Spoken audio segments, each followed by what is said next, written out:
morning, everybody. I'm Christine Sidaway in the Colorado College Geology Department. I'm Ben Lloyd. I'm one of the geology paraprofs. I'm Michael Hassan. I'm the other paraprof.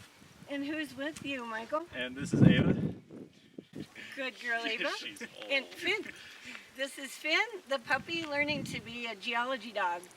We're here in Garden of the Gods Park in Colorado Springs, offering the first virtual field lab for the structural geology course in 2020. We're going to visit a number of medium scale faults and do some fault characterization using a Brenton compass, powers of conceptualization, and lots of good discussion among colleagues. In Garden of the Gods Park, a popular climbing location is Kindergarten Rock. We're right next to that feature. A geologist noticed a few interesting things about this deeply eroded gully that has rock of different color on either side. On this side, Aeolian lion sandstone that is marked by a very planar surface.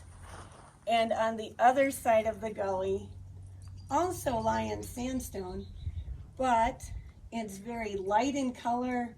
There's a complex mosaic of fracture patterns and accentuation of light and dark beds.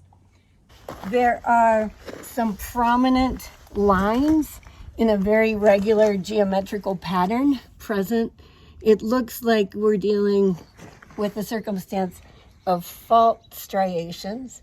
If we look a little bit further, we can even see that there's some platy material that's very strongly layered and has in places broken off of this very, very fractured surface.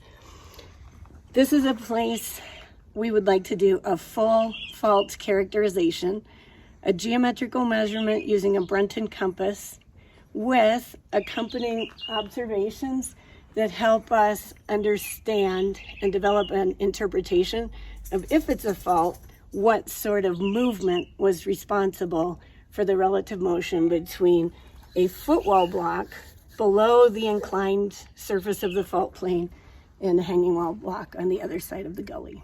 Here we've identified we have a very planar surface with a geometrically consistent orientation of striations.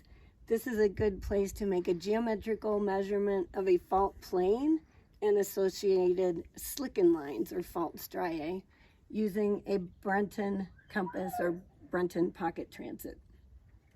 To measure the plane, we use two orientations as reference directions. We use reference north, the north rotational axis of Earth, and we use horizontal as a reference for inclination of the plane. So first measurement with a Brenton compass involves bringing the measuring edge of the compass up to the dipping plane and using the bullseye level to ensure that the base of the compass and this is horizontal in the horizontal plane, and thereby the measuring edge of the compass is in the horizontal plane. Leveling the compass, I can then read the, in this case, azimuth orientation of the horizontal line against the dipping plane. The orientation that I read is 206 degrees, or it's 180 degree equivalent 26026 in azimuth notation. Then I'm going to sight on this horizontal line, rotate the compass so that its back is vertical. This, and place the edge of the compass flat on the plane. Then use the inclinometer, the Carpenter level inside, level that to measure the dip value. I can move the compass without losing the dip, read that the angle of inclination away from horizontal is 57 degrees. Then it remains to me to determine the dip direction.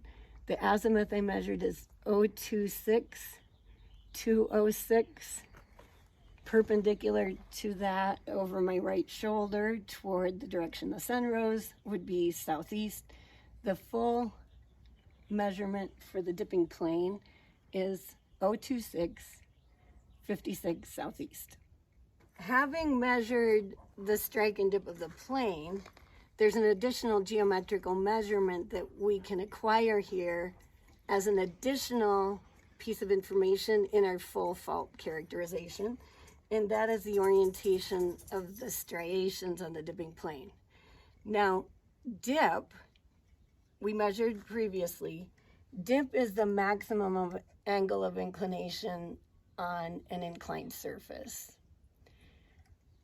The striations on this fault are oblique to the dip direction. Therefore, their angle of inclination must be less, and the angle of inclination cannot be the dip because, as we said, the dip is the maximum angle of inclination on a dipping plane. So to measure the angle of inclination requires a conceptualization step that we can introduce by way of definition of plunge. We will be measuring this angle of inclination on a line in space associated with a fault plane. The lines were produced by relative motion across the surface, frictional interaction, and gouging of grains as fault slip occurred. Okay, so plunge is defined as the angle of inclination of an imaginary vertical plane that passes through the line.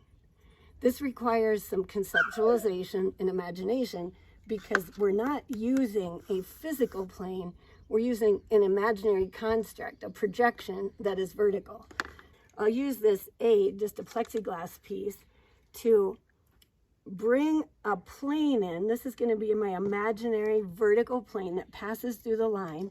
I make the plane pass through the line by putting the long edge of the plexiglass piece on the striation. Now I want to rotate this plane. This is going to be an aid to my accurate measurement. Rotate this plane to vertical, not just eyeballing it, but I'm going to use my Brunton compass to make the compass horizontal against the plane that passes through the line and measure the azimuth. The azimuth I read from the Brunton compass is 064. The line is plunging to the northeast, therefore I opt for the azimuth measurement that is in the direction of northeast. That's the trend of the imaginary plane that passes through the line. Now for the inclination angle with respect to horizontal, I'll use my carpenter level again. Put the back of the compass, edge of the compass on the plane. Read the angle from the inclinometer on the Brunton compass, and I read an orientation of 43. So my full measurement for this line in space is an inclination angle or plunge of 43 toward the azimuth direction 064. The full measurement is 43,064. For a full fault characterization, we've made a geometrical measurement, but we don't want to leave this area until we make a determination about the motion sense, the sense of displacement recorded by the fault. Now this surface offers some interesting possibilities in the way of minor surface textures and brittle kinematic indicators. Here's the slip line from striations along the fault, and there's a great deal of ornamentation on the surface, a number of systematic fractures that are perpendicular to the orientation of the striation. There's a bit of relief that we might be able to see what is the angular relationship between the minor fractures with the through-going plane. But it's always more reliable, given the opportunity, to use an offset marker or a stratigraphic tie between the footwall and the hanging wall. So before going to this place, which is less reliable, we'll stand back from the fault and look at the formations on either side of the gully. So to use information from the stratigraphic units to gather more information about the sense of motion along this fault in Garden of the Gods, we can identify the lithological unit that's in the footwall, the massive rock that's below the inclined fault plane. This is Lower Lyons Formation near its contact with the next unit older Fountain Formation. So this is lowermost Lyons sandstone. On the other side of the gully is the upper member of the Lyons sandstone. If I construct in my imagination and sort of fill in, restore the rock that's been eroded away in the gully, we would have a circumstance of a younger formation, the upper member of the Lyons sandstone, upon an older formation, the lower member near its basal contact. So apparently we have a younger and older relationship, which would imply up to the west motion of this eastern side, the hanging wall, with respect to the footwall. Hi everybody, so we've come around the corner here and we've noticed a system of structural features that are throughout this outcrop right here. So if you look through here, there seem to be an array of fractures, all with similar orientations. The biggest one down along the base here has this kind of persistent overhang that makes it appear as if the upper rock has advanced over the lower rock. So if we were to zoom on in over here, the lighting isn't great, but we can see a big offset marker with these oxidation bands. Obviously, these should line up with these, but they don't. So what's going on? So we should probably start by taking some measurements. As Christine showed around the corner, the first thing to do is a strike and dip. But since we've got the upper part overhanging the lower part, we're gonna have to take that measurement on an overhanging face. To do that, there are a few methods. One, you could use a piece of plexiglass or your field book to extrapolate that face out and then measure it like it's normal. Or you could just measure the face as it is. So we're gonna do that. As Christine showed, just line it up and then try to get the level to work. Oh, we're close. And I am reading a striking direction of 130 degrees southeast or 310 northwest. Now to get the dip, we'll put our compass perpendicular to strike and measure it right there. Let's see what we got.